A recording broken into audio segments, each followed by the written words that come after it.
बरकातुहू हामिदन व मुसल्लियन व मुसल्लिमा अम्मा बाद बिस्मिल्लाहिर रहमानिर रहीम।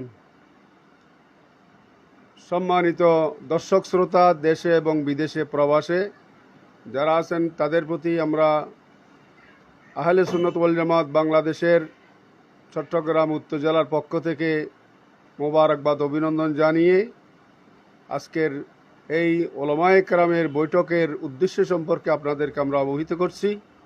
বৈঠকের বিষয় হচ্ছে, আলোচ্য বিষয় হচ্ছে আহলে বাইত রিদওয়ানুল্লাহ আলাইহিমের মোহাব্বত মুআদ্দাত এবং ঈদে গদির হুম পালন সম্পর্কে আহলে সুন্নাত ওয়াল জামাতের দর্শন তথা মূল আলোচনা। এই বিষয়ে আলোকপাত করবেন, আলোচনা করবেন, মুদাল্লাল কথাবার্তা বলবেন, কোরআন হাদিস এবং ইজমা কিয়াসের ভিত্তিতে আলোচনা উপস্থাপন করছেন চট্টগ্রাম গহিরা আলিয়া মাদ্রাসার সাবেক শাইখুল হাদিস উস্তাদুল উলামা আহলে সুন্নাত ওয়াল জামাত বাংলাদেশের প্রেসিডিয়াম সদস্য এবং চট্টগ্রাম উত্তর জেলার সম্মানিত সভাপতি উস্তাদুল উলামা শাইখুল হাদিস আল্লামা মুফতি আহলে সুন্নত মুফতি মৌলানা মোহাম্মদ ইব্রাহিম আল কাদরি সাহেব মদ্দা জিল্লুহুল আলী আজকের এই আলোচ্য বিষয়ের সহায়ক আলোচক হিসেবে উপস্থিত আছেন রাঙ্গুনিয়া নুরুল উলুম কামিল মাদ্রাসার সম্মানিত শাইখুল হাদিস মৌলানা নজমুল হুসাইন নঈমি সাহেব এবং উপস্থিত আছেন আলামিন বারিয়া কামিল মাদ্রাসার শাইখুল হাদিস মৌলানা মোহাম্মদ শাহিদুর রহমান হাশেমি সাহেব মুদ্দাজিল্লুহুল আলী। উপস্থিত আছেন মুনামিয়া হাশেমিয়া দরবার শরীফের সজ্জাদা নশীন মৌলানা মুদ্দাসির হাশেমি সাহেব এবং সিবাতলি আলিয়া মাদ্রাসার অধ্যক্ষ মহোদয়ের প্রতিনিধি নোমানিয়া মাদ্রাসার মুহাদ্দিস মৌলানা মোহাম্মদ সালে আহমদ আনোয়ারি সাহেব এবং নাঙ্গলমোড়া ফাজিল মাদ্রাসার সম্মানিত অধ্যক্ষ আহলে সুন্নাত ওয়াল জামাত বাংলাদেশ চট্টগ্রাম উত্তর জেলার সম্মানিত সাধারণ সম্পাদক মৌলানা মোহাম্মদ সালে আহমদ আনসারি সাহেব মুদ্দাজিল্লুহুল আলী। উপস্থিত আছেন আহলে সুন্নাত ওয়াল জামাত বাংলাদেশ চট্টগ্রাম উত্তর জেলার যুগ্ম সম্পাদক মোহাম্মদ ফখরুল ইসলাম সাহেব সহ অসংখ্য দর্শক শ্রোতা। সম্মানিত উপস্থিতি, এ পর্যায়ে আমাদের হুজুর মুফতি আহলে সুন্নাত আল্লামা ইব্রাহিম আল কাদরি মদ্দাজিল্লুহুল আলী আমাদের আজকের বিষয়, যেটা শিরোনাম আহলে বাইত রসুল সাল্লাল্লাহু আলাইহি সাল্লামার মোহাব্বত ও মুআদ্দাত এবং বর্তমান প্রচলিত ঈদে গদির হুম সম্পর্কে আলোচনা উপস্থাপন করছেন। আসসালামু আলাইকুম ওয়া রাহমাতুল্লাহ।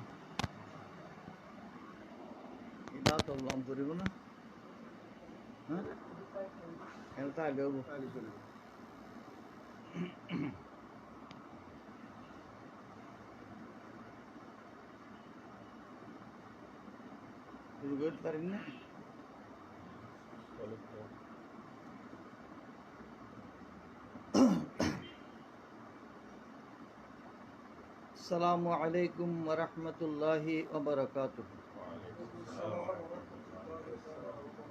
আউযু বিল্লাহি মিনাশ শাইতানির রাজীম। বিসমিল্লাহির রহমানির রহিম। আলহামদুলিল্লাহ ওয়াসসালাতু ওয়াসসালামু আলা রাসূলিল্লাহ ওয়া আলা আলিহি ওয়া আসহাবিহি ওয়া আজওয়াজিহি ওয়া যুররিয়াতিহি ওয়া আহলি বাইতিহি ওয়া আউলিয়ায়ে উম্মতিহি ওয়া শুহাদায়ে মুহাব্বতিহি নুখবাত খালকিল্লাহ। আম্মা বা'দু ফাকাদ ক্বালা আল্লাহু তাবারাকা ওয়া তাআলা ফি কালামিহিল কাদীম কুল লা আসআলুকুম আলাইহি আজরান ইল্লাল মুওয়াদ্দাতা ফিল কুরবা। সাদাকাল্লাহু মাওলানাল আযীম ওয়া সাদাকা রাসূলুন নবিয়ুল কারীম। রব্বে সাল্লি ওয়া সাল্লিম ওয়া বারিক আলাইহি। সম্মানিত দর্শক শ্রোতা, কাছে দূরে দেশে প্রবাসে যে যেখানে আছেন আল্লাহ পাক জাল্লা শানহু প্রত্যেককে সুস্বাস্থ্য এবং সুস্বাস্থ্যের সাথে দীর্ঘায়ু দান করুন, আমিন। আমরা বড়ই সংকটাপন্ন অবস্থায় দিন অতিবাহিত করছি। দিন বড়ই গরিবী হালত। একজন মুসাফির যেভাবে অসহায়ত্ব বোধ করে, কোথায় যাবে, কোন দিকে যাবে, কোথায় থাকবে, কোথায় খাবে, সেই মুসাফিরের মতো আমার রসুল ইরশাদ করেছেন, বাদা আল ইসলাম গরিবা ফাসায়াউদু কামা বাদা ফাতুবা লিল গুরাবা। এই হাদিসের দৃষ্টিকোণ থেকে আমি বলতে পারি, দিন অসহায়ত্বের অবস্থায় আছে। একদিকে নাস্তিকতার আক্রমণ, অপরদিকে বিভিন্ন বাতিল দলের ষড়যন্ত্র, পাশাপাশি সুন্নি অঙ্গনে সুন্নি হিসেবে খ্যাত বিভিন্ন তরিকতপন্থীদের মতানৈক্য আমাদেরকে বড়ই উদ্বিগ্ন করে তুলেছে। বর্তমান সময়ে আমাদের অঙ্গনে আমাদেরই মানুষ, আমাদেরই আপনজন, যাদেরকে আমরা নিজেদের বলে মনে করি, সুন্নি বলে বিশ্বাস করি, আহলে সুন্নতের আকীদা পোষণ করে বলে জানি, তারা যেই পথে এগুচ্ছে তাদের অগ্রগতিকে আমরা সামনের পথ বিপজ্জনক দেখছি বিদায় সতর্ক করার জন্যে নৈতিক কারণে, দ্বীনি কারণে আজ আমি আপনাদের সামনে উপস্থিত। রসুল পাক সাল্লাল্লাহু আলাইহি ওয়াসাল্লামের মহব্বত, আহলে বাইতে রসুলের মহব্বত, এটা উম্মতের উপর ফরজ। এই ফরজকে পাশ কেটে কেউ মুসলমান হওয়া, নিজেকে মুসলমান দাবি করা আদৌ সম্ভব নয়। কিন্তু এই মুহাব্বতের একটা সীমাবদ্ধতাও রয়েছে। আমি রসুল পাক সাল্লাল্লাহু আলাইহি ওয়াসাল্লামকে মুহাব্বত করে আল্লাহর চেয়ে বড় বললে কাফের হয়ে যাব। আল্লামা বুসিরি রহমতুল্লাহ আলাইহি ইরশাদ করেছেন, দা মাদ দাআতহুন নাসারা ফি নবিয়িহিমি, নাসারারা যেভাবে তাদের নবীকে আল্লাহর পুত্র বলে খ্যাত করে ঈমান হারিয়েছে, আমরা যেন সেই ধরনের প্রতিকূল অবস্থার দিকে এগিয়ে না যাই। পাশাপাশি আহলে বাইতকে মুহাব্বত করতে গিয়ে আমার রসুলের দিক নির্দেশনার বাইরে যেন আমরা ছিটকে না পড়ি, বিচ্যুত না হই, সে ব্যাপারে সতর্ক থাকা বাঞ্ছনীয়। আমার রসুলের বেলায়ত, তিনি মাওলা, মাওলায়ে কুল, সৈয়দুল কুল, নবিউল আম্বিয়া, সৈয়দুল মুরসালিন, মুহাম্মদুর রাসূলুল্লাহ সাল্লাল্লাহু আলাইহি ওয়াসাল্লাম। এই মাওলার অর্থ, যখন আমরা মাওলাল কুল বলবো,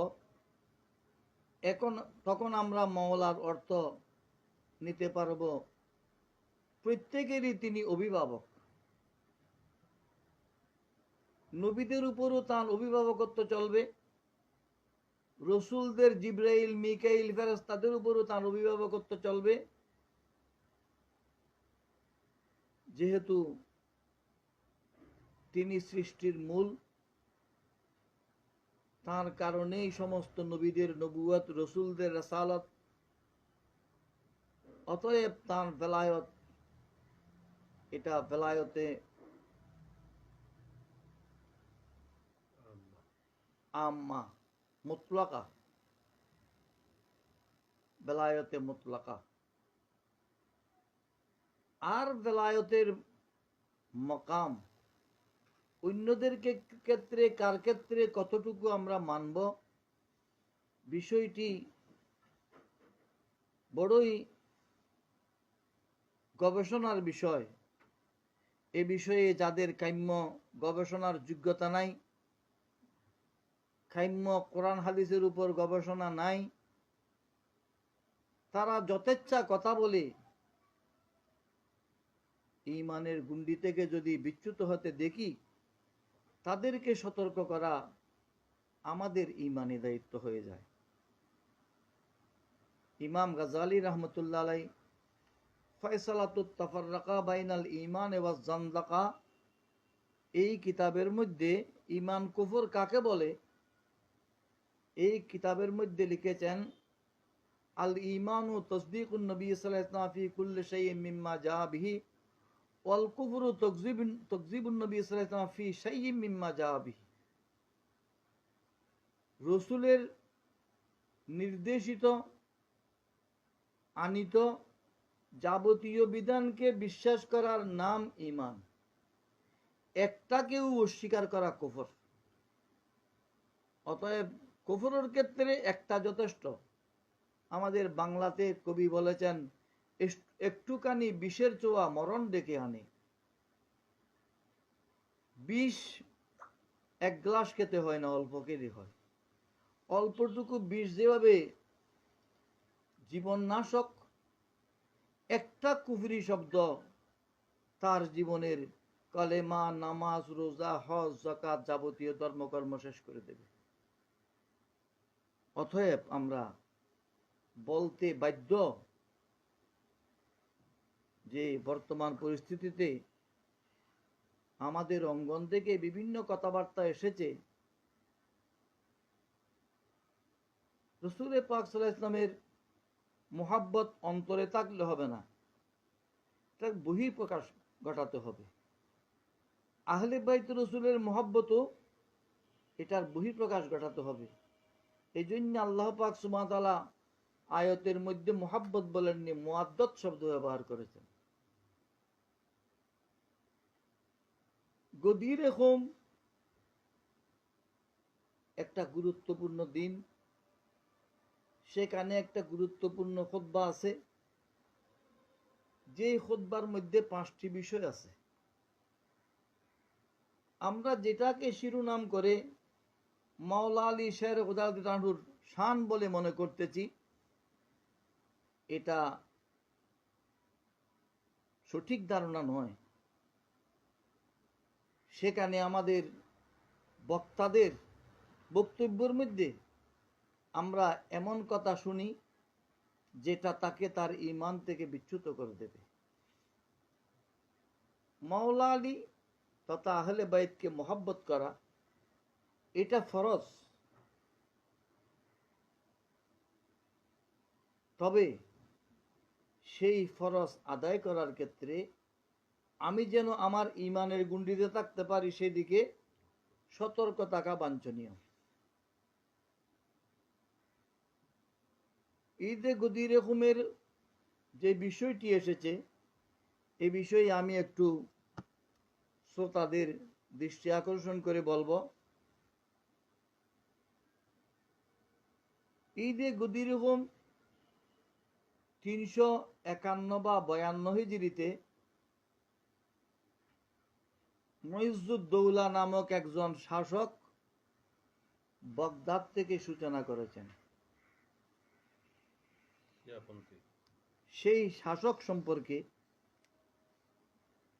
ইসলামী দার্শনিকগণ তার যে পরিচয় দিয়েছেন সেখানে আমরা দেখতে পাই সে একজন রাফেজি। রাফেজিদের একটা অংশকে শিয়াও বলা হয়। শরে ফিকে আকবর কিতাবের মধ্যে মোল্লা আলী কারি হানফি রহমতুল্লাহ আলাই রাফেজি সম্পর্কে লিখেছেন, রাফেজিদের আকিদা হলো আল্লাহ পাক সুবহানাহু ওয়া তাআলা হযরত জিবরাইল আলাইহিস ইসলামকে ওহী নিয়ে পাঠিয়েছিলেন হযরত আলী রাদিয়াল্লাহু আনহুর কাছে। ভুলবশত মুহাম্মদ সাল্লাল্লাহু আলাইহি ইসলামের কাছে চলে গেছেন, নাউজুবিল্লাহ। এই আকিদা সন্দেহাতীতভাবে কুফরি। এই আকিদা পোষণ করলে কাফের হয়ে যাবে। আলীর মোহাব্বত তো আমাকে কুফরের দিকে টেনে নিল, সেই রাফেজিদের পথ আমরা কেন অনুসরণ করব? আহলে বাইত রাসূলের মোহাব্বত ফরজ, মোহাব্বত করতেই হবে। সেটা শুধু উম্মতের নয়, নবীদেরও আহলে বাইত রাসূল সাল্লাল্লাহু আলাইহি ইসলামকে মোহাব্বত করতে হবে। নবীরাও আহলে বাইত রাসূলকে মোহাব্বত করেছেন, তাদের ওসিলায় দোয়া করেছেন, ইত্যাদি ইত্যাদি বর্ণনা আছে। আমি সেই দীর্ঘ আলোচনায় যাব না। আমি বলতে চাচ্ছি, গদিরে হোমের খুতবার মধ্যে প্রথমে আল্লাহর প্রশংসা, তারপর হলো আমার রসুল সাল্লাল্লাহু আলাইহি ইসলামের সময় যে ঘনিয়ে এসেছে বিষয়টি উম্মতকে সতর্ক করা।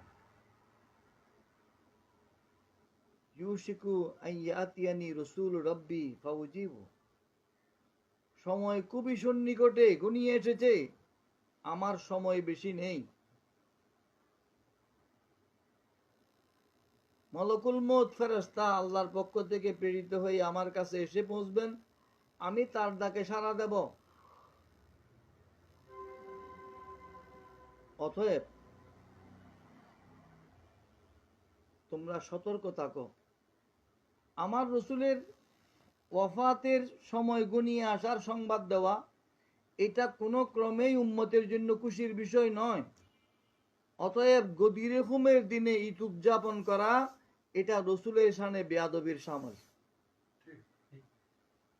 রসুলের ওয়াফাতের সময় ঘনিয়ে এসেছে আর উম্মত নবীর প্রেমিক দেখিয়ে ঈদ পালন করবে।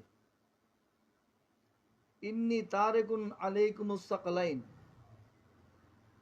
হাদিসের আমি খণ্ড খণ্ড অংশ বলতেছি। আমার সামনে সহিহ মুসলিম শরীফ আছে ব্যাখ্যা গ্রন্থ সহ। এই শরে মুসলিম শরীফ আল্লামা গোলাম রসুল সাঈদী রহমতুল্লাহ আলাইহির কিতাব, যিনি মুসলিম শরীফের 7 খণ্ড বিশিষ্ট ব্যাখ্যা গ্রন্থ লিখেছেন। বড়ই গুরুত্বপূর্ণ কিতাব। সুন্নি মুহাদ্দিস আমার সামনে আছে, আমি কিতাব দেখছি না।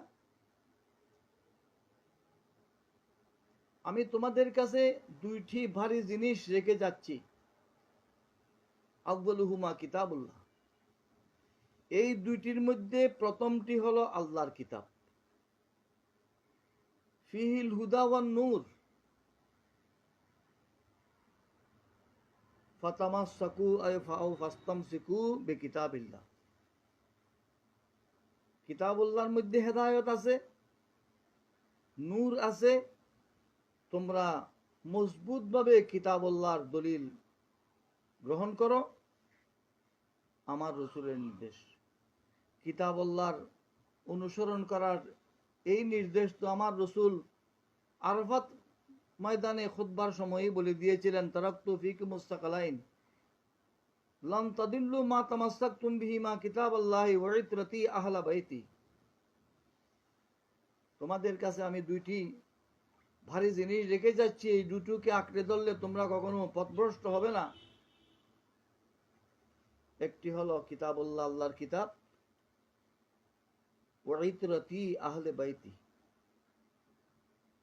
ওয়া ইতরাতি আহলা বাইতি, আমার পরিবার পরিজন, আমার আহলে বাইত। মুসলিম শরীফের গদিরে খুমের খুতবার মধ্যে ওয়াইতরতি শব্দটি নাই, সুম্মা ক্বালা ওয়া আহলা বাইতি। এর আগে কিতাবুল্লাহর অনুসরণ করার জন্য ফাহাসা আলা কিতাবিল্লাহ, কিতাবুল্লাহর অনুসরণ করা, কিতাবুল্লাহ মেনে চলার জন্য আল্লাহ রসুল দীর্ঘ জোরালো খুতবা দিয়েছেন। ইমাম মুসলিম রহমতুল্লাহ আলাইহি সে দীর্ঘ খুতবা আনেননি। তাহলে আমাদের প্রথম কিতাবুল্লাহকে অনুসরণ করতে হবে। তারপর সুম্মা ক্বালা ওয়া আহলা বাইতি, আমার আহলে বাইত। আমার আহলে বাইত, আমার পরিবার পরিজন, এরা। হাদিসের শেষ ভাগে আমি একজন বিশ্ববিদ্যালয়ের প্রফেসরের বক্তব্য শুনেছি, উনি সেই অংশটুকু পড়েননি, অথচ ওনার সামনে লিখিত কিছু ছিল, সেটা দেখা যাচ্ছে। যেই অংশের মধ্যে হাদিস বর্ণনাকারী জিজ্ঞেস করা হচ্ছে, আলাইসা নাসাউহু মিন আহলে বাইতিহি, আহলে বাইতের মধ্যে কি হুজুরের বিবিগণ নেই? হাদিসের মধ্যে তো বলা হয়েছিল, উযাক্কিরুকুমুল্লাহ ফি আহলে বাইতি,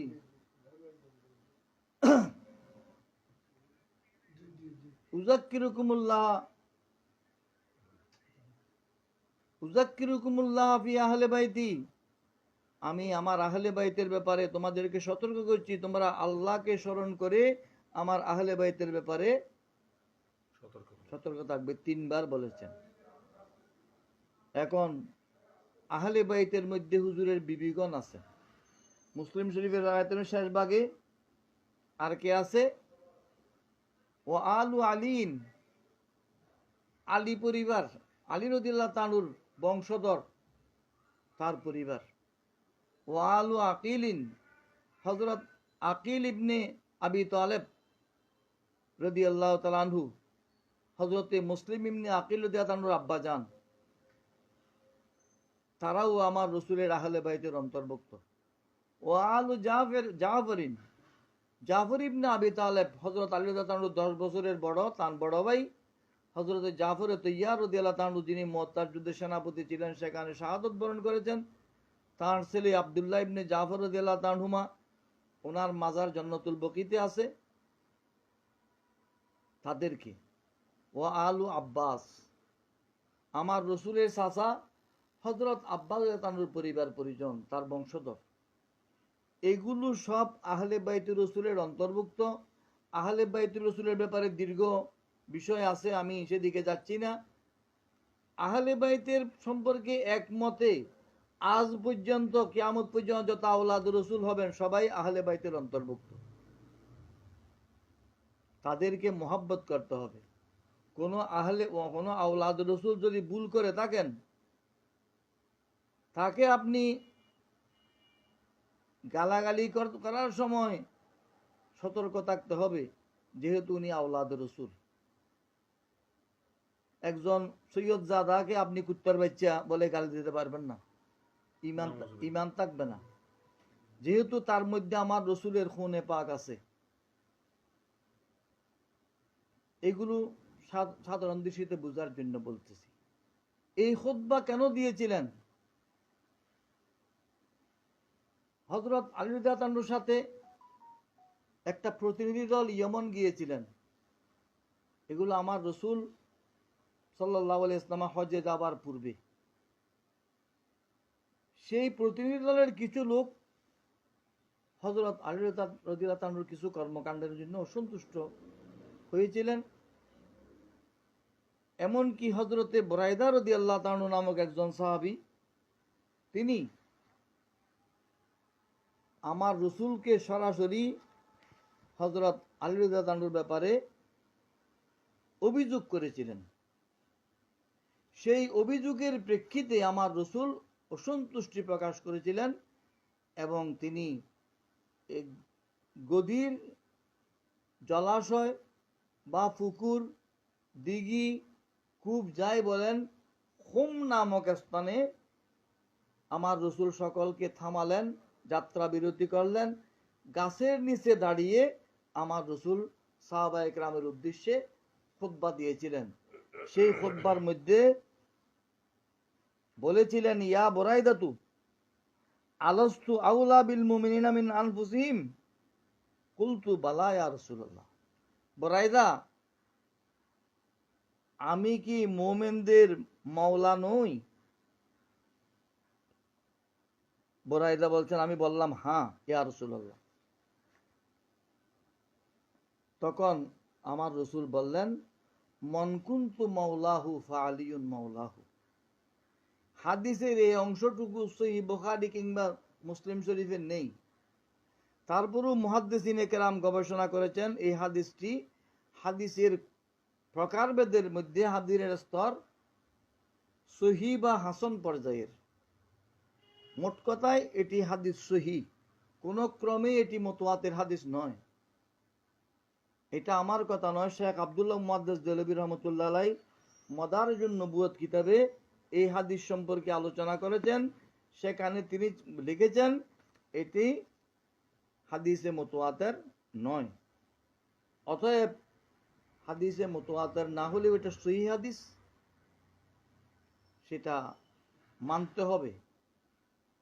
তো মানব যে কিভাবে মানব? মানব যে মন কুনতু মাওলাহু ফাআলিয়ুন মাওলাহু। এখানে মুহাদ্দিসিন ইকরাম লিখতেছেন, মুহাক্কিক দেহলভী রহমতুল্লাহ আলাইহি, আব্দুর রউফ কাদরি দানাপুরি রহমতুল্লাহ আলাইহি সহ অন্যান্য মুহাদ্দিসিন ইকরাম মাওলা শব্দের অর্থ লিখতেছেন আতিক, মুতেক, নাসির, মাহবুব, মুতাসাররিফ ফিল আমরি। যিনি গোলাম আজাদ করেন তিনিও মাওলা, যাকে আজাদ করা হয় তিনিও মাওলা, এবং সাহায্যকারী তিনিও মাওলা, মাহবুব প্রিয়জন বা প্রেমাস্পদ তিনিও মাওলা, মুতাসাররিফ ফিল আমর যিনি ক্ষমতা প্রয়োগ করার অধিকার রাখেন তিনিও মাওলা। এই ক্ষমতা প্রয়োগ করার অধিকারী তাকে আমার ভাইয়েরা অভিভাবক বলে বাংলা শব্দ আবিষ্কার করেছেন। বাংলা শব্দে অভিভাবক বলা হচ্ছে। এই অভিভাবক অর্থটি মাওলার আমার রসুলের ক্ষেত্রে প্রযোজ্য। তিনি সমস্ত ইমানদারের মাওলা, সিদ্দিক আকবর ফারুক আজমের মাওলা, আদম আলাইহিস ইসলাম থেকে ঈসা আলাইহিস ইসলাম পর্যন্ত সমস্ত নবীদের জন্য মাওলা, জিবরাইল মিকাইল থেকে শুরু করে সমস্ত ফেরেশতা কুলের মাওলা। তার মাওলা বেলায়ত এটা আম, সার্বজনীন। যদি আমার রসুলের মাওলা বলার মধ্যে যদি আমরা অভিভাবক অর্থ করি, তা আলীকে মাওলা বলবো কি করে? আদম আলাইহিস ইসলামের অভিভাবক আলী, নূহ আলাইহিস ইসলামের অভিভাবক আলী, ইব্রাহিম আলাইহিস ইসলামের অভিভাবক আলী, মুসা আলাইহিস ইসলামের অভিভাবক আলী, ঈসা আলাইহিস ইসলামের অভিভাবক আলী। কোন নবীর অভিভাবক আলী বললে, এই আকীদা পোষণ করলে কাফের হয়ে যাবে। এটা আমি নিশ্চিতভাবে বলতে পারবো যে তফজিল আলী আলাল আম্বিয়া, আলীকে নবীদের উপর প্রাধান্য দেওয়া, মর্যাদা দেওয়া, এটা কুফরি। অতএব এই অনুবাদ করা যাবে না। আমি যাদের মওলা তাদের আলীও তাদের মওলা। যেহেতু আমার রসুল সমস্ত কায়নাতের উপর অভিভাবকত্ব রাখেন, অভিভাবকত্বের অধিকার রাখেন, তাই বলে আলীকেও সেভাবে মূল্যায়ন করব, তাহলে ইমান থাকবে না। এই কঠিন বিষয়টি যারা একেবারে সহজভাবে নিয়েছেন তাদের দৃষ্টি আকর্ষণ করে বলবো, আপনারা কি হযরত আলী রাদিয়াল্লাহু আনহুকে নবীদেরও অভিভাবক মনে করেন? যদি তাই মনে করেন, আপনারা নিশ্চিত থাকেন যে মাওলা আলীও আপনাদেরকে কাফের বলবে। অতএব মাওলা অনুবাদ করা যাবে না।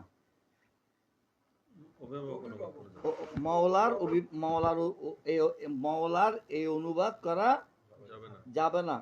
মাওলার অনুবাদ আমরা কি করব? এখানে একটা আমরা বিভ্রান্তির শিকার হয়েছি। আমাদের কিছু আপনজনেরা একটা হাতিয়ার বানিয়েছেন মাইজভান্ডারের কিছু লোকজনকে। ওনারা মাইজভান্ডার এলাকার অধিবাসী, গৌসুল আজম মাইজভান্ডারি, বাবাজান পাল্লা মাইজভান্ডারের আত্মীয় স্বজন। সেই হিসেবে তারা সৈয়দ বংশ হতে পারে, সৈয়দ বংশ হিসেবে তারা মানুষের কাছে শ্রদ্ধা সম্মান পেতে পারে, কিন্তু তারা কোনো ক্রমে আওলাদে মাইজভান্ডারি নন।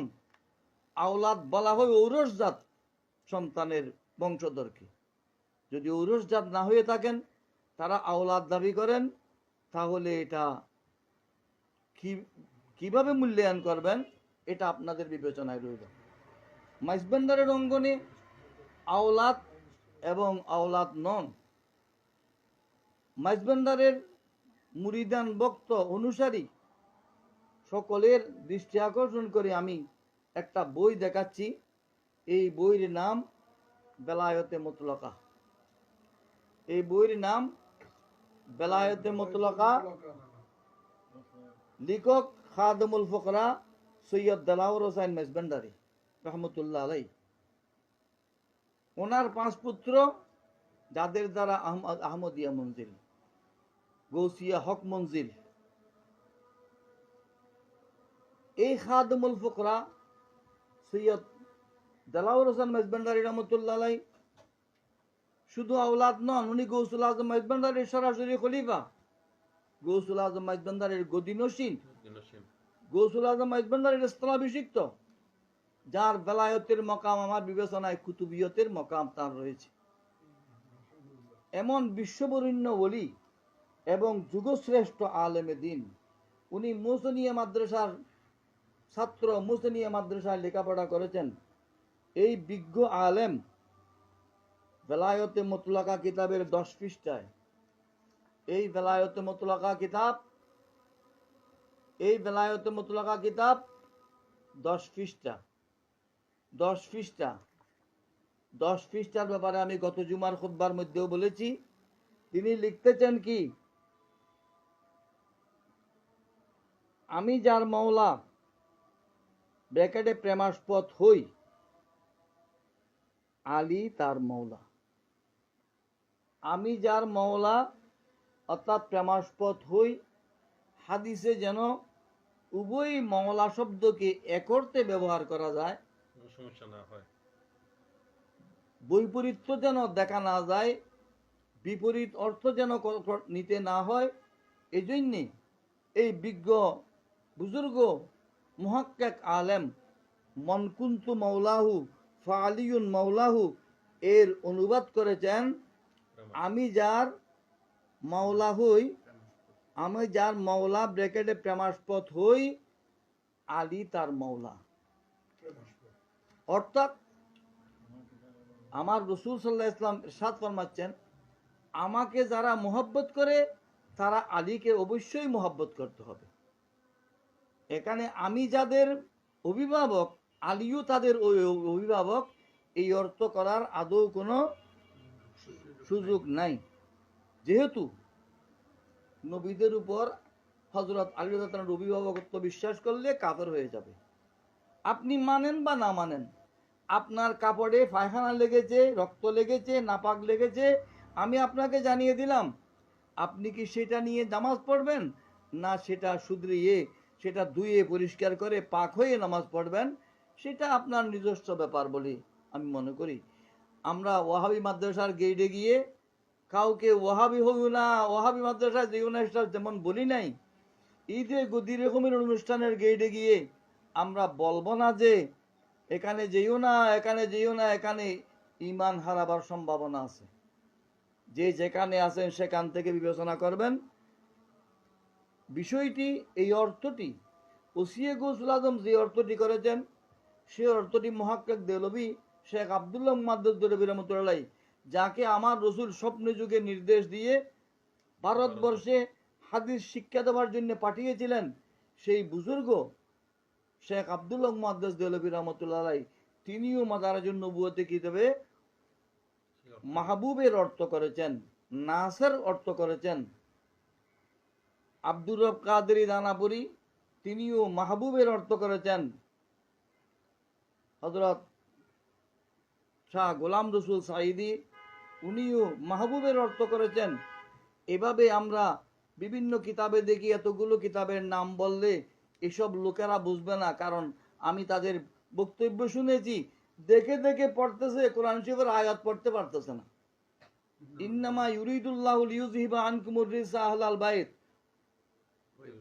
ওয়া ইউতাহহিরাকুম তাতহীরা। এই আয়াতটুকু অনেক আওয়ামেরও মুখস্থ আছে, কিন্তু এমন বক্তা সাদা কাপড় পরে, সাদা টুপি পরে বক্তব্য দিচ্ছেন, সেই আয়াতটুকু পড়তেছেন। আপনারা প্রয়োজন মনে করে নেটের মধ্যে দেখেন, ও ইউ তাহেরাকুম, ইউ এক জুদা, তাহেরাকুম আর এক জুদা। আর ইন্নামা ইউরিদুল্লাহ লিইউযহিবা আনকুমুর রিজসা আহলাল বাইত আয়াতটুকু উচ্চারণ করতে পারছে না। দেখে দেখে, এমন লোকদের কাপড় দেখে, লেবাস দেখে, টুপি দেখে আপনারা যদি বিভ্রান্ত হন, তাহলে আপনার ঈমান হারানোর জন্য আপনিই দায়ী, কেউ আপনাকে দায়ী করার কোনো প্রয়োজন নেই। এখন আমি আলোকপাত করব ঈদে গদিরে হুম কোত্থেকে আসলো, এই ঈদ কার সৃষ্ট, এই ঈদের প্রতিষ্ঠাতাকে, এই ঈদের প্রতিষ্ঠাতাকে, এই ঈদের প্রতিষ্ঠাতা কে, এ বিষয়ে বিশ্ববরেণ্য মুহাদ্দিস শামসুদ্দিন জাহাবী রহমতুল্লাহ আলাইহ আল ইবর কিতাবের মধ্যে লিখতেছেন, দ্বিতীয় খণ্ড 90 পৃষ্ঠায়, ফি সানি আশর জিলহজ্জা আমালাতির রাফাজাতু ঈদ আল গদির খুম অদুক্কাতিল কুসাত ওয়াসাল্লু সালাতাল ঈদ। রাফিজি সম্প্রদায়, যাদের আকীদা হলো জিবরাইল ইসলামকে আল্লাহ আলীর কাছে পাঠিয়েছিলেন, ভুলবশত মুহাম্মদ সাল্লাল্লাহু আলাইহি ওয়াসাল্লামের কাছে গিয়েছেন, এই কুফরি আকীদা যাদের রয়েছে, তারা আলীর মোহব্বতে ঈদে গদিরে খুম করেছেন 351 বা 52 হিজরিতে। এ বিষয়ে আরো আসতেছে।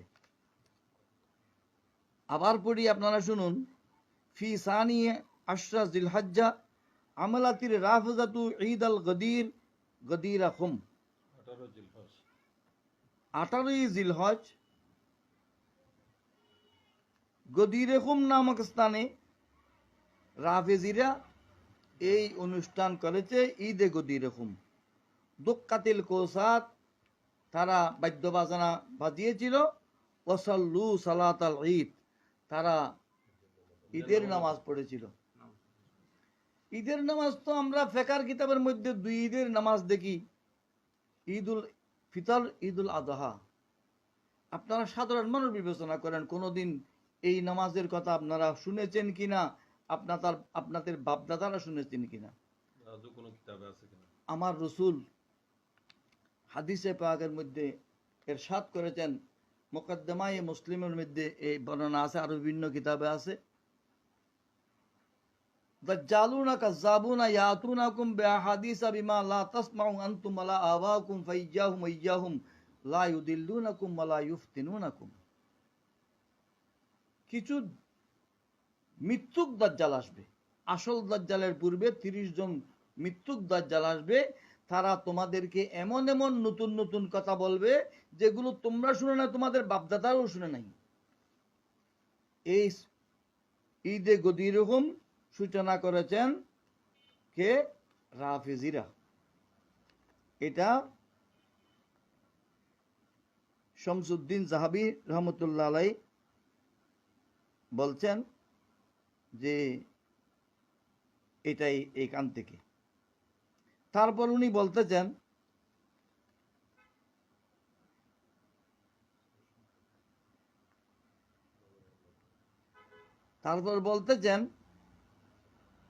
এটা কিতাবুল মাওয়াইজ ওয়াল ইতিবার বেজিকিরিল খুতাতে ওয়াল আসার লিল মুকরেজি, ইমাম মুকরেজি প্রথম খণ্ড 388 পৃষ্ঠায় লিখেছেন, ইলম আন্না ঈদ আল গদির লাম ইয়াকুন ঈদান মশরুআন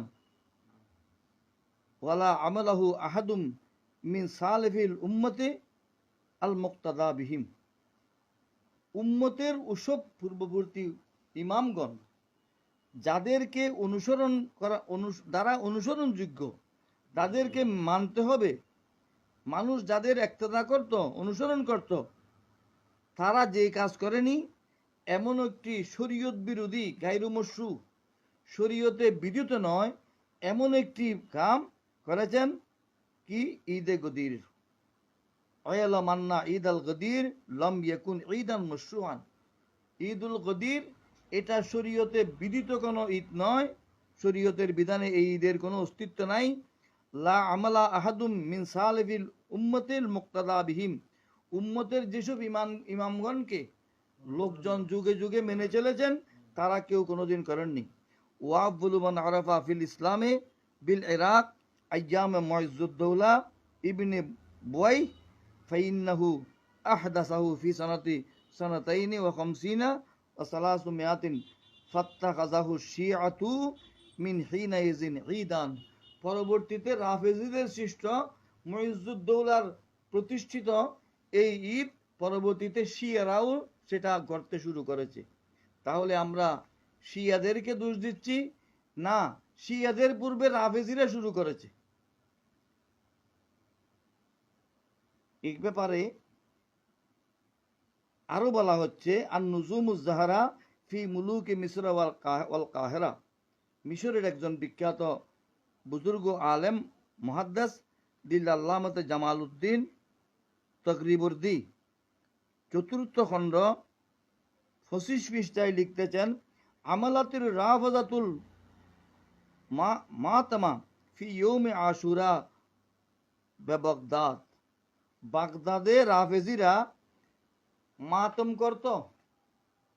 মাতম করা মানে দুঃখের কান্না, হাই হাই করা, হাই হাই হুসাইন, হাই হুসাইন এভাবে করা বাগদাদে। মুহররমের 10 তারিখ ওয়াজাদা ফিন নৌহি, তারা বিলাপ ধরে কানতেন। ও তগলিগুল মসু, শোকের কাপড় পরত। ও তালিক আল মসু সুম্মা আইয়াদু শিয়া। অভিন্ন জিনিস, কিছু কিছু বিষয়ে তাদের মধ্যে মতভেদ থাকলেও এদের বাতিল আকীদা সম্পর্কে কোনো সন্দেহ নেই। ইবনে জরির তবরি তারিখের মধ্যে লিখতেছেন, সামিনু আশরা জিলহজ্জা হুয়াল ইয়াউমুল লাযী তুসাম্মিহি শিআতু গদিরহুম। শিয়ারা যে দিনকে ঈদে গদিরহুম বলে আখ্যায়িত করত, এটা 18 জিলহজ শুরু করে দেন। উশআলাতিন নিরান, আলোকসজ্জা করত ফিল আসওয়াক, বাজারে। ওয়ালাম তুগলাকুদ দাকাকিন, দোকানপাট বন্ধ করত না। কামা ইউমালু ফিল আয়াত, যেভাবে ঈদের সময় করা হয়। ওয়াজুরবাতুদ দাবাদ ওয়াল বকাত, বাদ্য বাজানা বাঁশি বাজাতো। ওয়াবাক্কারুল মুতাশাইয়্যুনা ইলা মাকাবির কুরাইশ ওয়া সাল্লু হুনাকা। তারা শিয়া মতবাদের অনুসারীরা মুশাইয়্যুন আবাক্কারাল মুশাইয়্যুনা ইলা মাকাবির কুরাইশ, কুরাইশের কবরস্থানে গিয়ে শিয়ারা সকালবেলা সেখানে ঈদের নামাজ পড়ত। তাহলে শিয়াদের অপসংস্কৃতি কেন আমাদের অঙ্গনে জায়গা পাবে? আমরা কেন জায়গা দেব? আলীর মোহাব্বতের তো একটা সীমাবদ্ধতা আছে। সেই অনুষ্ঠানে এখানে আরো অনেক কথা আছে, আমি কথা বাড়াচ্ছি না। তারপরেও বলতে হচ্ছে তারিখে ইবনে খুল্লুদুন, পৃথিবী বিখ্যাত ইতিহাসের কিতাব। ফি সামনে আশার জিলহাজ্জা মিন হাজি সানা, 352 হিজরিতে জিলহজ চাঁদের 8 তারিখ 18 তারিখ আমরা নাসা বেজহারি জিনা ওয়াল ফরহা ঈদুল গদির মিন আয়ান শিয়া, আবার আশুরে উদযাপন করতে লাগলো। আইয়ুগলাকু দাকাকিনাহুম, তারা শোক পালন করে আশুরের দিন দোকানপাট বন্ধ রাখতো। ওয়াইয়াকআদু আনিল বাই ওয়া শারা, বেচা কিনা থেকে বিরত থাকতো। ওয়ালবাহুল মাসুহা, শোকের কাপড় লেবাস পরিধান করত। ওয়াইউলিনু বিন্নায়াহাতে, কান্নাকাটি বিলাপ ধরার জন্য সেটা ঘোষণা করত। ওয়াতাখরুজুল মুসাব্বালাতুশ শুউর,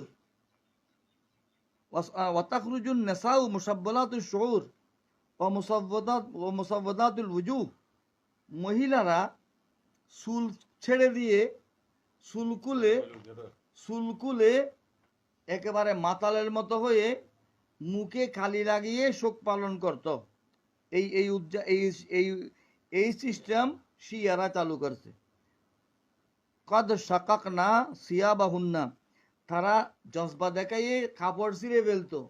মহিলারা যদি কাপড় ছিঁড়ে ফেলে রাস্তার মধ্যে, এটা কত বড় আদর্শের জিনিস, কত বড় আলিভক্তির জিনিস, যেখানে খাতুনে জান্নাত ফাতেমাতুজ জাহরা রাদিয়াল্লাহু আনহা কত পর্দানসীন ছিলেন আপনাদের সামনে আছে। আর আহলে বাইতের মোহাব্বত দেখিয়ে কাপড় ছিঁড়ে রাস্তার মধ্যে চুলকুলে যে শোক প্রকাশ করা, এই শিয়াদের এই অপসংস্কৃতি। ওয়ালাতাম না হুদুদাহুন্না, মুখে চাপড়াতো, মুখে থাপ্পড় মারত।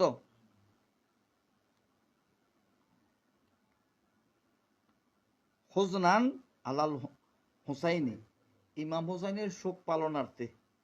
ফাফআলান নাসু যালিকা, লোকজন নির্দেশ পেয়ে, মুইজুদ্দৌলার নির্দেশ পেয়ে এগুলো করেছে।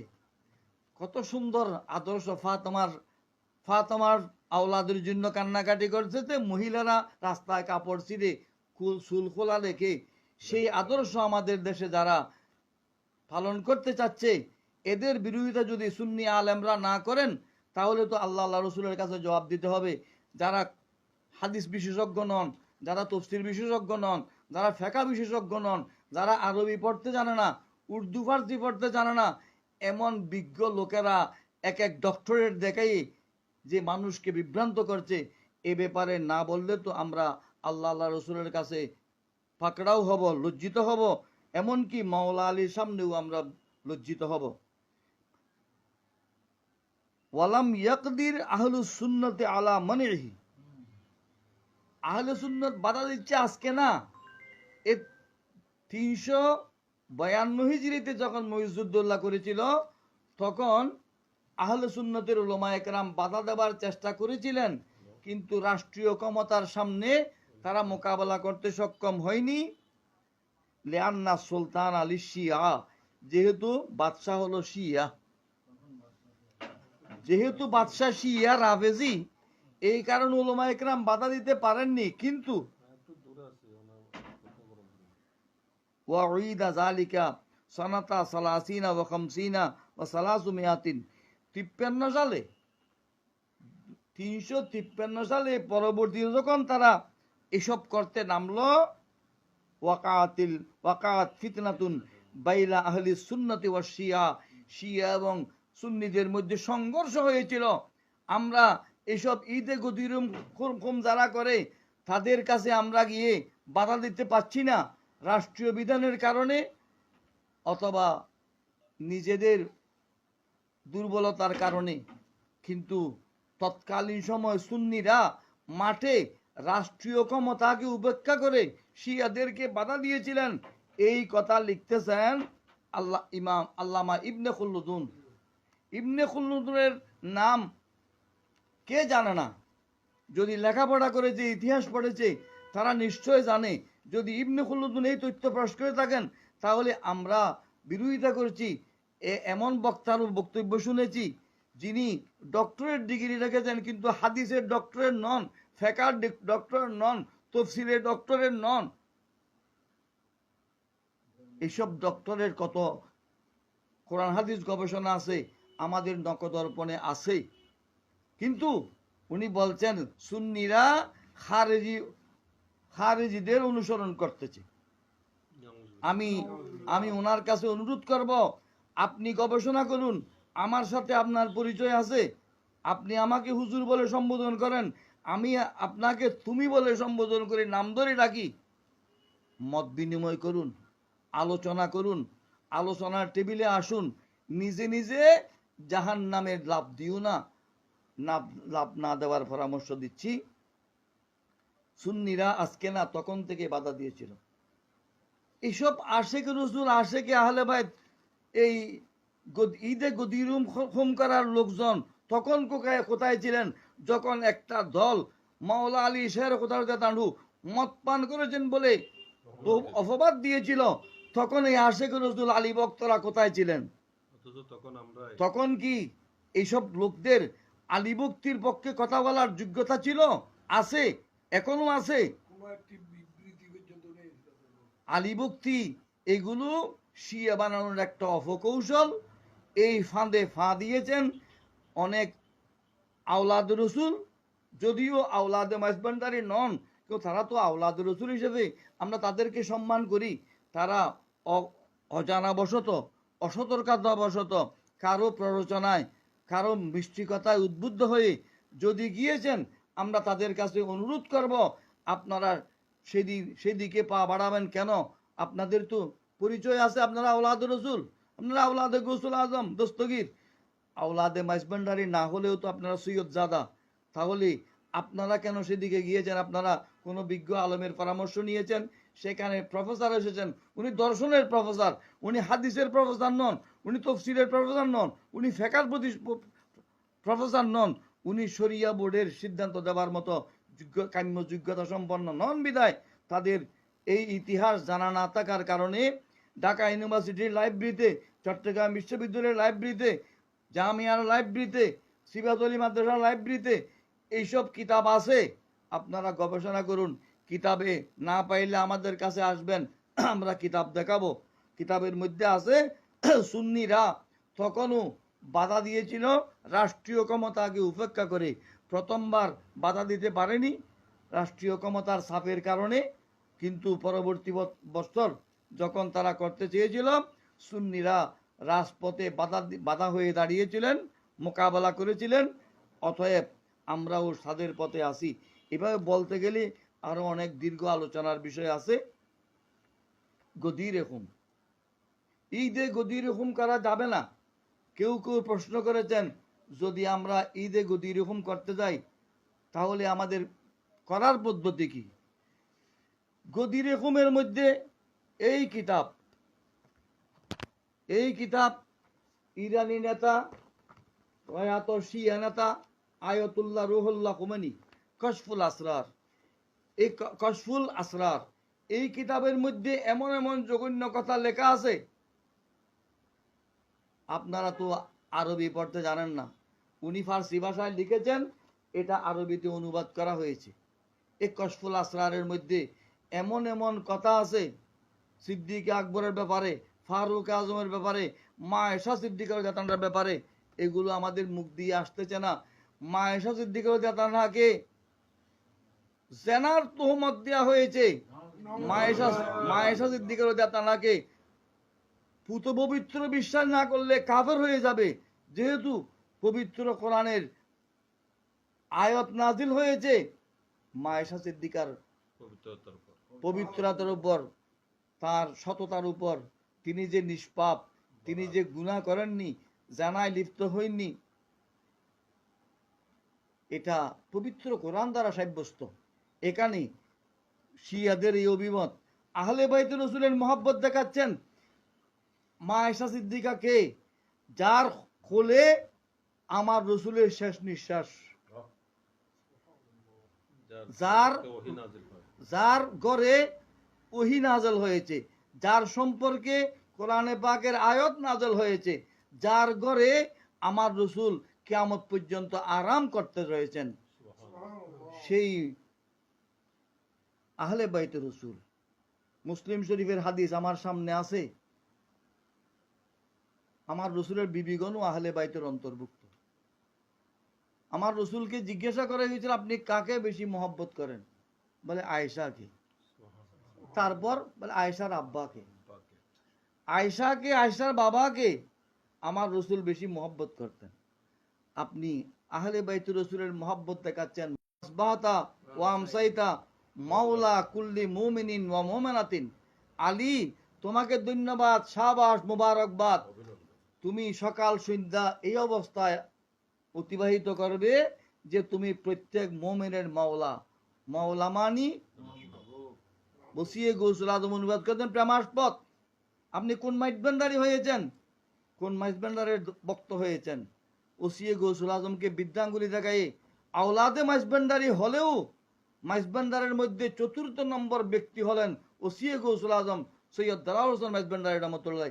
1 নম্বরে গৌসুল আজম মাইজবান্ডারি, 2 নম্বরে বাবাজান কেবলা মাইজবান্ডারি, 3 নম্বরে সৈয়দ আমিনুল হক ওয়াসেল রহমতুল্লাহ, 4th নম্বরে হজরতে সৈয়দ দালাল হোসেন মাইজবান্ডারি রহমতুল্লাহ। এই প্রাণ পুরুষকে বৃদ্ধাঙ্গুলি দেখায় আপনি মাওলার অর্থ যদি অভিভাবক নেন, আপনি কোথায় আছেন, কোন দিকে যাবেন, আপনার পরিণতি কি হবে, আপনি বিবেচনা করবেন। গদির রেখমের উপর আমি এখন আলোচনা করছি না। 2021 সালে ঢাকার মধ্যে ইঞ্জিনিয়ারিং ইনস্টিটিউট হলে গদির রেখমের উপর মাওলা আলী কনফারেন্সে আমি বক্তব্য দিয়েছি। সে বক্তব্য এখনো নেটের মধ্যে আছে। সেখানেও আমি বলেছি যে মাওলা আলীর মোহাব্বত প্রত্যেক ইমানদারের অন্তরে থাকতে হবে। তাই বলে কি আপনি মুসা আলাইহিস ইসলামের অভিভাবক বানাবেন, ইব্রাহিম আলাইহিস ইসলামের অভিভাবক বানাবেন, আদম আলাইহিস ইসলামের অভিভাবক বানাবেন, নবীদের উপর অভিভাবক বানাবেন, জিবরাইল মিকাইলের উপর অভিভাবক বানাবেন? আপনার এই আকীদার উপর লানত। সতর্ক থাকার পরামর্শ দৃষ্টি।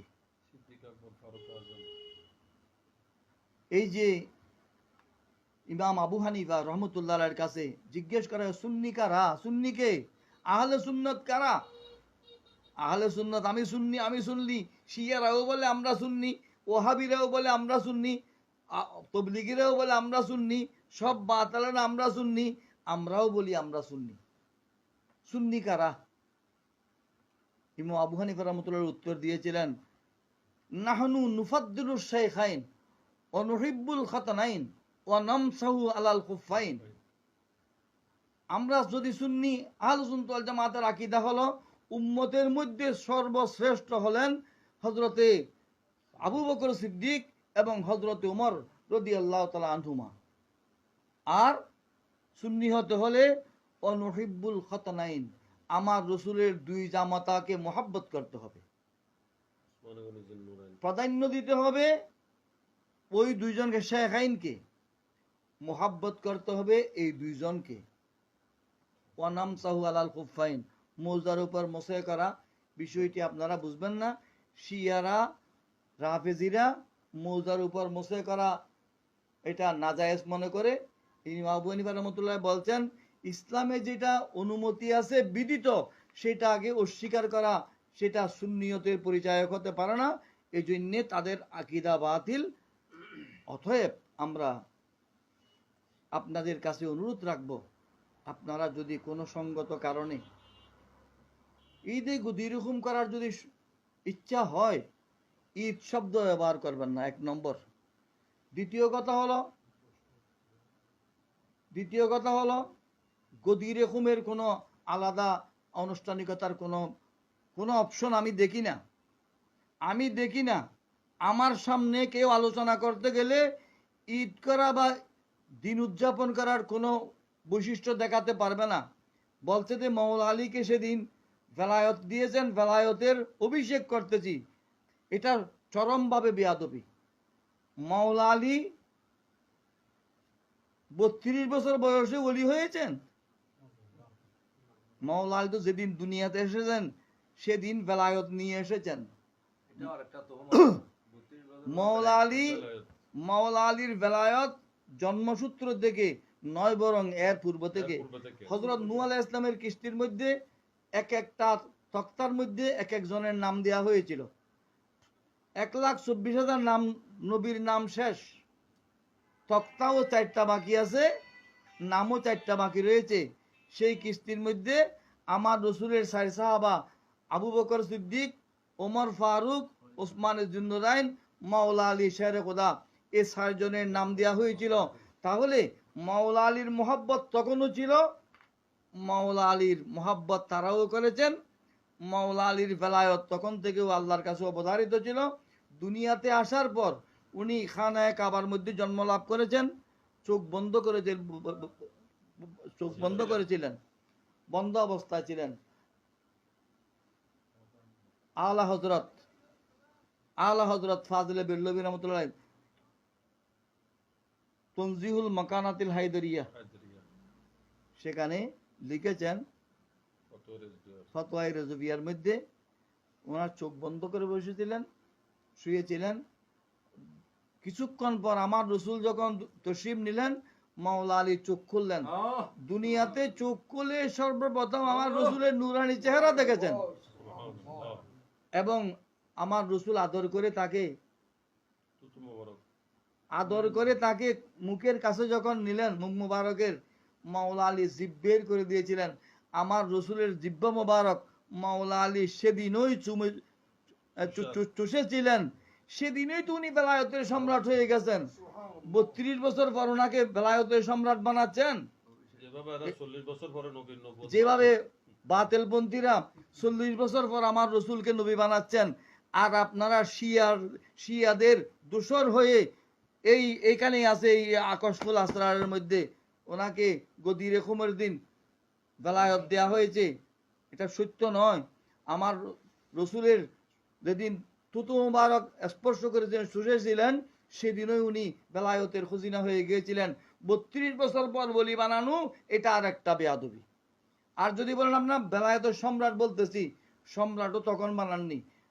আপনার মেরাতুল আসরার কিতাব দেখুন, যেদিন আমার রসুল বলেছিলেন, আনা খাতুমুল আম্বিয়া ইয়া আলিয়ু আনতা খাতুমুল আউলিয়া, আমি নবুয়তের মোহরদারি, আলী তুমি বেলায়তের মোহরদারি।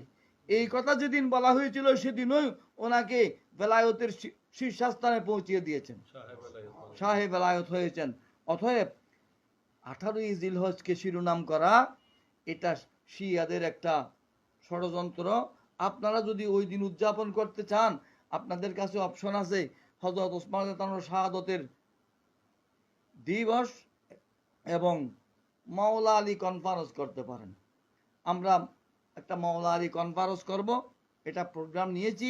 মাওলা আলী কনফারেন্সে গদিরে খুমের উপর আরো বিস্তারিত আলোচনা হবে। আমরা আপনাদেরকে সতর্ক করছি, যারা আওলাদে মাইজভান্ডারি নন, তাদেরকে দেখে, তারা মাইজভান্ডারের অধিবাসী, তারা সৈয়দ বংশের লোক, কিন্তু তারা গৌসুল আজম মাইজভান্ডারি বা বাবাজান কাবলা মাইজভান্ডারির আওলাদ নন। আওলাদ বলে ঔরস জাত সন্তানের দিকে হতে হবে। অতএব যেই লোকটা দেখে দেখে কোরআন শরীফের আয়াত পড়তে পারে না, তার থেকে আপনি কোরআন হাদিসের কি দিক নির্দেশনা পেতে পারেন? অতএব এরা যে এখন বলতেছে আমরা যে ঈদে গদির হুকুম করতেছি, এটা শিয়াদের বিপরীতে করতেছি, যে শিয়ারা এরকম করতেছে, আমরা ওই রকম করতেছি, যে এটা তাদের একটা অপকৌশল। দেখুন, এটাও কিতাবের মধ্যে আমাদের মুরব্বীরা সব কিছু লিখে গিয়েছেন, আমরা তাদের অনুসরণে আছি।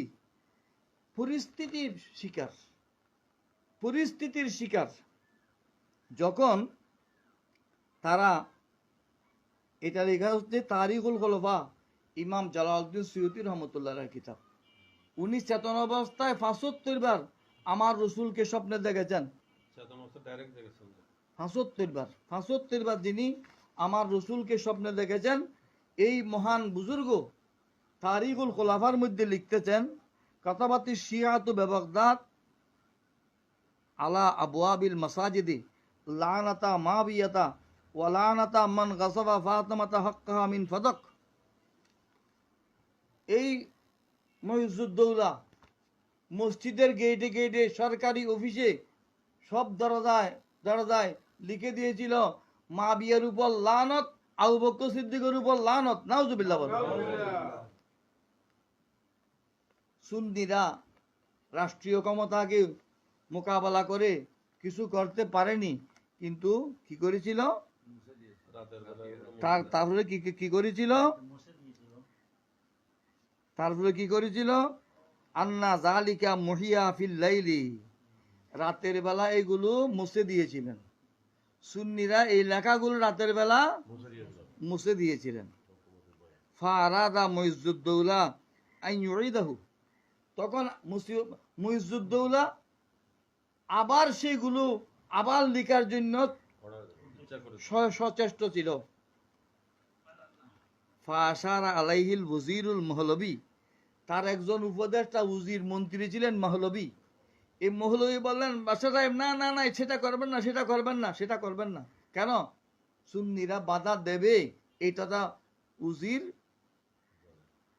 বুঝতে পেরেছেন। তো কি লাগবে? আই ইয়াকতুবা মাকানা মা মুহিয়া লানাল্লাহু যালিমিন লিআলি রাসূলিল্লাহ সাল্লাল্লাহু আলাইহি ওয়াসাল্লাম। তখন ওই আবু বকরের মা বিয়ার এগুলোর কথা না বলে রসুলের আওলাদদের উপর যারা জুলুম করে তাদের উপর লানত, অর্থাৎ ভাষা পরিবর্তন করে রূপ পাল্টিয়ে বুল পাল্টিয়ে এই শিয়ারা রাফেজিরা করেছিল। এখনো এই আমাদের দেশের এই রাফেজি শিয়া ফাঁদে যারা মানুষকে টানতে চাচ্ছে, আকৃষ্ট করতে চাচ্ছে, তারাও একই কৌশল অবলম্বন করে এখনো তারা শিয়া আকিদা প্রতিষ্ঠা করার জন্য সচেষ্ট আছে। যাই হোক, কথা অনেক হয়েছে। এখানে একটা প্রশ্ন, এই আপনারা গদি এরকম না করে আপনারা মাওলা আলী কনফারেন্স করেন। মাওলা আলী কনফারেন্স করলে গদি রেখমের খুতবার চেয়েও মাওলা আলীর আরো বেশি গুরুত্বপূর্ণ ভূমিকা আছে, বড় বড় শান আছে। সেগুলো মাওলা আলী কনফারেন্স করলে আলোচনা হবে। গদি রেখমের মধ্যে মাওলা আলীকে আপনারা সীমাবদ্ধ করলেন কেন? এটাকে মাওলা আলীকে খাটো করা হয়েছে। হিজরতের সময় এই কিতাবের মধ্যে আছে, এই কশফুল আসরারের মধ্যে এখানে লেখা আছে বৈপরীত্য, তাদের কথার বৈপরীত্য। তারা গদি রেখমে বেলায়ত দেওয়া হয়েছে বলছে, আবার বলছে এখানে এই আয়াতুল্লাহ রুহুল্লাহ খুমেনি, ইরানি নেতা, শিয়া নেতা, উনি বলতেছেন যেদিন আমার রসুল নিকটাত্মীয়দেরকে প্রথম দিন ইমানের দাওয়াত দেওয়ার জন্য ডেকেছিলেন, সেদিনই আলীকে বেলায়তের সম্রাট বানিয়ে দিয়েছেন। উলুল আমর অর্থাৎ মাওলা মানি অভিভাবক বানিয়ে দিয়েছিলেন। তখন উপস্থিত লোকজন হেসে ঠাট্টা করে ওরা চলে গিয়েছেন। কেন? তখন মাওলা আলীর বয়স তো মাত্র কয় বছর? 8 থেকে 10 বছর। 8 থেকে 10 বছর। অতএব লোকেরা মনে করে শিশু। আমার রসুল তো যদি শিয়াদের কথা ঠিকই হয়, তাহলে তো 10 বছর বয়সে ওনাকে আমার রসুল বেলায়তের সম্রাট বানিয়ে দিয়েছেন। আপনি 32 বছর বয়সে বেলায়তের সম্রাট বানাচ্ছেন, এটা তো বেয়াদবি করতেছেন। যে তো চরম বেয়াদবি, শুধু বেয়াদবি না, চরম বেয়াদবি। অতএব আমি আওলাদ রসুল এবং মাইজবেন্ডারের আওলাদ এবং আওলাদ নন যারা সৈয়দ বংশের, মাইজবেন্ডারের ভক্ত অনুরক্ত, যারা এই অনুষ্ঠানে মাইজবেন্ডারের কথা বারবার বলেছেন, তাদের দৃষ্টি আকর্ষণ করে বলছি, আপনারা মাওলা শব্দের সঠিক অর্থে ফিরে আসুন। আলীকে আমার রসুলকে যারা মহব্বত করে তারা অবশ্যই আলীকে মহব্বত করতে হবে। মহব্বতের প্রশ্ন আসলে নবীদের মহব্বত, ফেরেশতাদের মহব্বত, সিদ্দিক আকবরের মহব্বত, সমস্ত ইমানদারদের মহব্বত এটা এসে যাবে। হাদিসের শেষ অংশের মধ্যে তো আমার রসুল অনুবাদই করে দিয়েছেন কি, আল্লাহুম্মা ওয়ালি মান ওয়ালাহু ওয়া আদে মান আদাহু। আল্লাহ যারা আলীকে মহব্বত করে তাদেরকে তুমি মহব্বত করো, আল্লাহ আলীর সাথে যারা দুশ্মনী করে তাদের উপর তুমি অসন্তুষ্টি প্রকাশ করো। আপনাদের অর্থ যদি মাওলার মানি অভিভাবক হয় তাহলে হাদিসের অর্থ এ হবে, আল্লাহ যারা আলীকে অভিভাবক মানে আল্লাহ তুমি তাদেরকেও অভিভাবক বানিয়ে দাও। নাউজুবিল্লাহ বলেন। এই অর্থ কখনো প্রযোজ্য নয়। অতএব যারা হাদিসের উপর গবেষণা নেই, হাদিস পড়াবার অভিজ্ঞতা নেই, এই গুনাহগারের অভিজ্ঞতা আছে সেহাসিত্তার হাদিস পড়ানো, বিভিন্ন মাদ্রাসায় পড়ানো, আমার ছাত্ররা কামাল পড়াতে পারে এমন ছাত্র আছে আল্লাহর রহমতে। অতএব বয়সেও আমার বয়স হিসেবে আমি বলতে হচ্ছে, যারা মাওলা আলীকে মদ পান করেছিল ওই সময় নীরব ছিলেন, আর গদিরে খুমের সময় মাওলা আলী শানের জন্য সোচ্চার হলেন, লজ্জা হয় না? লজ্জা থাকা উচিত বলে আমি মনে করি।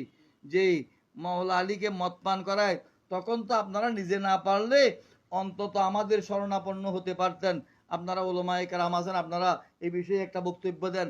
বক্তব্য তো দেওয়ার জন্য বলেননি, বক্তব্য দিয়ে যে সেখানে একটা ধন্যবাদ পর্যন্ত দিতে পারেননি। এমন আলী ভক্তদের উপর আমাদের লজ্জা হয় তাদেরকে আলী ভক্ত বলতে। আল্লাহ পাক সুবহানাহু ওয়া তাআলা আমরা যথাযথ আলী মহব্বত দেখিয়েছি। আলীর মোহব্বত আমরা এখন দেখাই না, গদির কোন পেশায় দেখা না। যখন আলীর বিরুদ্ধে কথা হয়েছিল তখনও সোচ্চার ছিলাম। এখনো তারা মোহাব্বতের অপকৌশলে, মোহাব্বতের আড়ালে, মোহাব্বতের অন্তরালে আলীর সাথে বেয়াদবি করতেছেন, নিজেরা কুফুরের দিকে ধাবিত হচ্ছেন। তাদেরকে সতর্ক করার জন্য আমরা এগিয়ে এসেছি। আল্লাহ পাক তাদেরকে বুঝার তৌফিক দান করুন, আমিন। ওয়া মা আলাইনা ইল্লাল বালাগ। আসসালামু আলাইকুম ওয়া রাহমাতুল্লাহি ওয়া বারাকাতুহু।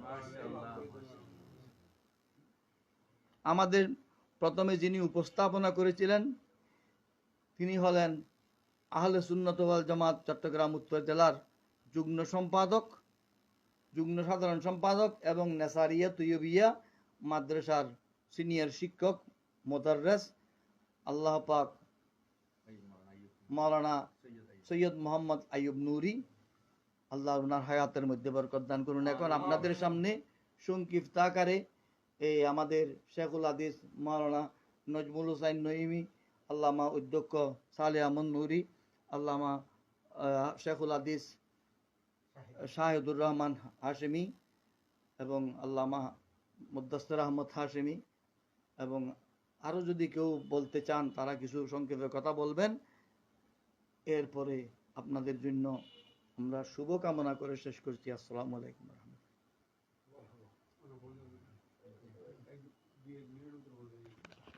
তুই নাম বল না, নামই বের করবো না।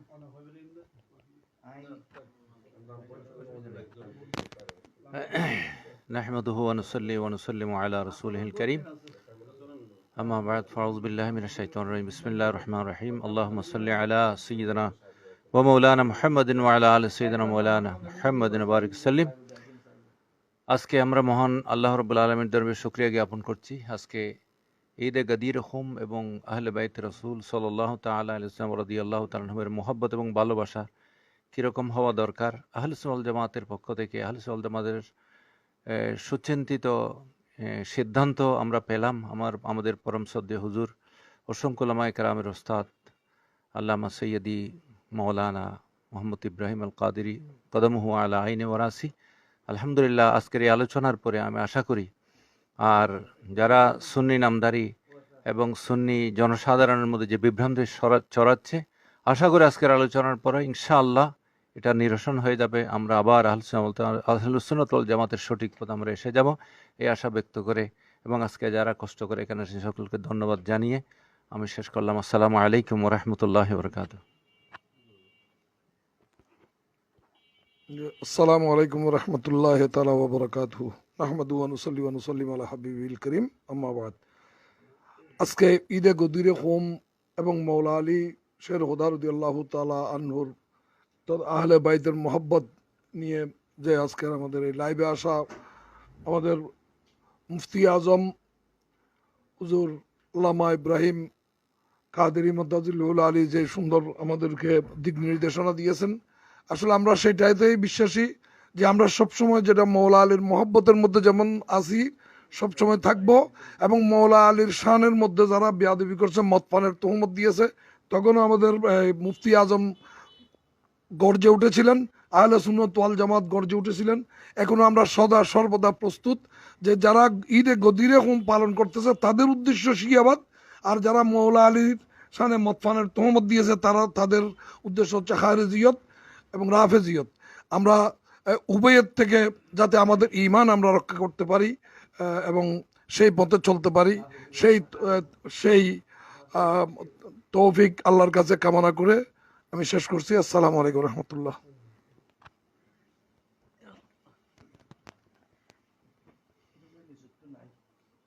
আসসালামু আলাইকুম রহমতুল্লাহ বরকাত।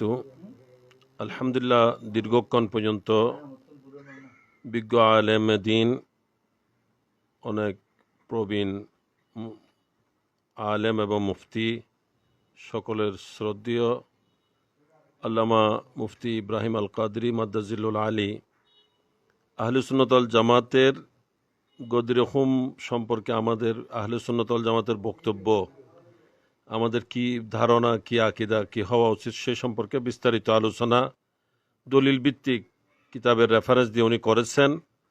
আসলেই ঈদে গদিরে হুম বা গদিরে হুমের দিবস পালনকারী যারা, আমি তাদেরকে পরামর্শ দেব যে আপনারা এটা করতে পারেন, তবে এর আগে আপনাদের উচিত ঈদে বরাতে আয়েশা পালন করা।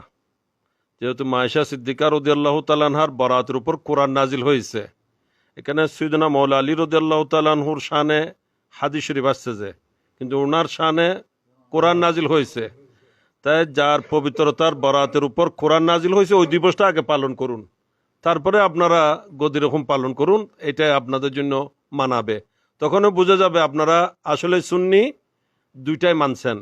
কিন্তু আপনারা শুধু এটা মানছেন, ওইটা মানছেন না, ওইটা করছেন না, এটা কখনো সঠিক হতে পারে না। এবং এটা অনেকটা কৌশলে মানুষকে শিয়াইজমের দিকে, রাফিজিয়তের দিকে ধাবিত করার একটা পায়তারা বলে মনে করি। আল্লাহ অপকৌশল, আল্লাহ পাক যারা ভুলে ওদিকে পা বাড়িয়েছেন তারা যেন ফিরে আসা, তাদেরকে আল্লাহ ফিরে আসার তৌফিক দান করুক। আর বাকি কেউ যেন তাদের দ্বারা বিভ্রান্ত না হয়, আল্লাহ তাআলা সকলকে সতর্ক হওয়ার তৌফিক দান করুক। আমিন। ওয়া আখিরু দাওয়ানা আনিল হামদুলিল্লাহি রাব্বিল আলামিন। আসসালামু আলাইকুম ওয়া রাহমাতুল্লাহ। আসসালামু আলাইকুম রহমতুল্লাহ বরকাতহ। আলহামদুলিল্লাহ রবিল আলমিন, ওয়াসসালাতু ওয়াসসালামু আলা সাইয়্যিদিল মুরসালিন ওয়া আলা আলিহি ওয়া আসহাবি আজমাইন, আম্মা বাদ। এতক্ষণ পর্যন্ত বিস্তারিতভাবে দলিল ভিত্তিক মুফতি আহলে সুন্নত মুফতি আল্লামা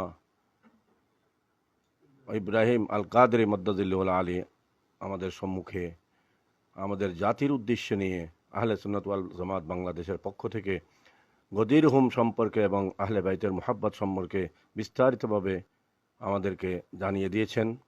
ইনশাআল্লাহ তাআলা এর পরে আর কিছু বাকি আছে মনে হচ্ছে না।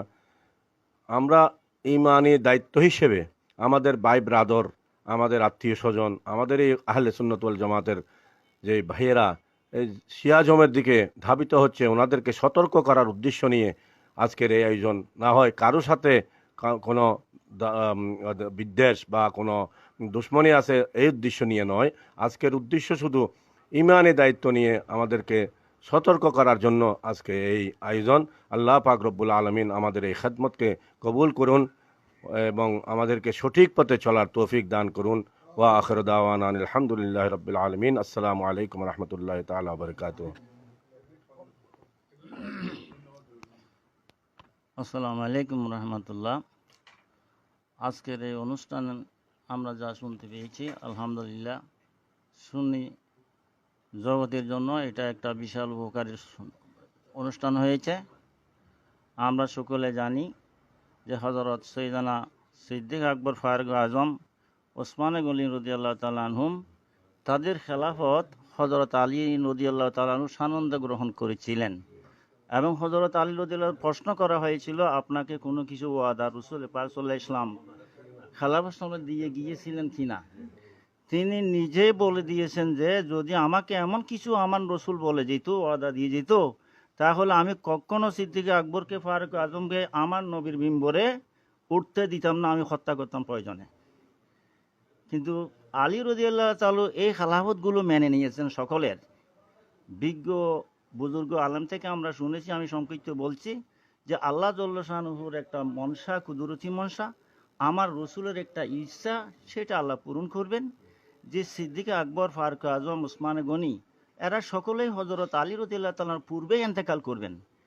হযরত আলী রাদিয়াল্লাহু তাআলা আনহুকে যদি প্রথমে খেলাফত দেয়া হয়, তাহলে এরা খেলাফতের যে একটা শরাফত, এই মর্যাদা, সেটা পেত না।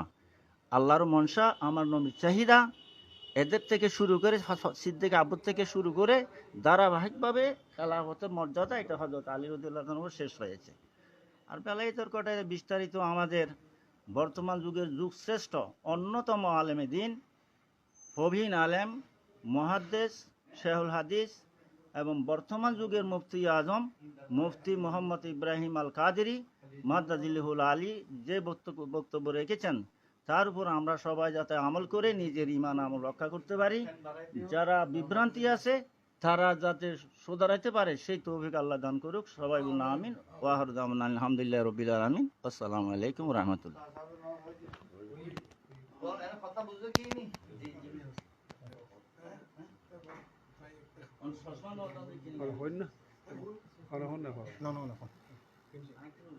আসসালামু আলাইকুম রহমতুল্লাহি ওবরকাতুহু। দেশ বিদেশে জাতির উদ্দেশ্যে আজকের আহলে সুন্নাত জামাতের পক্ষ থেকে যেই ভিডিও কনফারেন্স করা হয়েছে, মুফতি আহলে সুন্নাত মুফতি আজম আল্লামা ইব্রাহিম আল কাদেরী সাহেব মাদ্দাজিল্লাহুল আলীর আলোচনার পরিপ্রেক্ষিতে আমরা এই সিদ্ধান্তে উপনীত হলাম যে আহলে সুন্নাত ওয়াল জামাতের অনুসারী যারা, তারা কোনোদিন ঈদে গদির হুম পালন করতে পারে না। আর যেহেতু এই ঈদে গদির হুমটা হয়েছিল 18 জিলহজ, ঘটনাক্রমে হজরতে সৈয়দনা উসমান গনি জিন্নুরাইন রাদিয়াল্লাহু তাআলা আনহুর শাহাদতটাও হয়েছিল 18 জিলহজ। ইতিহাস থেকে জানার পরিপ্রেক্ষিতে আমরা এটাই উপলব্ধি করছি যে শিয়ারা আলী রাদিয়াল্লাহু তাআলা আনহুর মহব্বতের দাবিতে তারা হজরত উসমান গনি জিন্নুরাইন রাদিয়াল্লাহু তাআলা আনহুর শাহাদতের মধ্যে তারা বেদনা প্রকাশ না করে, দুঃখ প্রকাশ না করে তারা আনন্দ উল্লাস প্রকাশ করতেছে।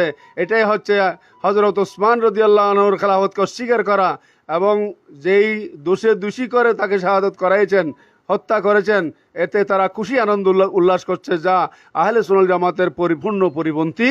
এটা কোনো সুন্নি মুসলমানের কাম্য নয়, এবং কোনো প্রকারের তরিকতপন্থী, শরীয়তপন্থী কোন আহলে সুন্নতের মানুষের পক্ষে এই বিষয়টা ঈদে গদির হুমকে পালন করার কোনো মতেই প্রয়াস পেতে পারে না। এটার জন্য আমরা সকল দেশবাসীকে এবং প্রবাসীও জাতির উদ্দেশ্যে আমরা এই আহলে সুন্নাত জামাতের পক্ষ থেকে আহ্বান জানাচ্ছি, যাতে আমরা যাতে ঈদে গদির হুম নামে কোনো অনুষ্ঠানে অংশগ্রহণ না করি, কোনোভাবে আমরা সমর্থন না করি। আল্লাহ প্রত্যেককে শরীয়ত মতো, ইসলাম মতো আহলে সুন্নাত জামাতের অনুসরণ করার তৌফিক দান করুন। আসসালামু আলাইকুম ওয়া রাহমাতুল্লাহ।